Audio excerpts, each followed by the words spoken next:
उपमुख्यमंत्री अजित पवार यांच्या पार्थिवावर आज बारामती इथं शासकीय इतमामात होणार अंत्यसंस्कार। केंद्रीय गृहमंत्री अमित शहा, मुख्यमंत्र्यांसह अनेक नेते राहणार उपस्थित। केंद्रीय वित्तमंत्री निर्मला सीतारामन आज संसदेत आर्थिक सर्वेक्षण 2025-26 करणार सादर।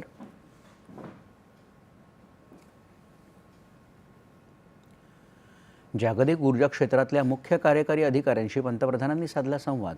भारताच्या विकासाच्या प्रवासाबाबत या अधिकाऱ्यांनी व्यक्त केला विश्वास।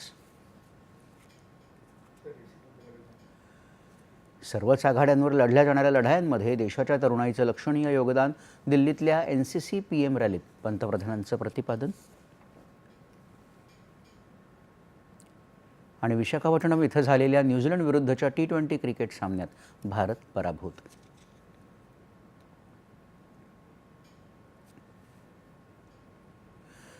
नमस्कार।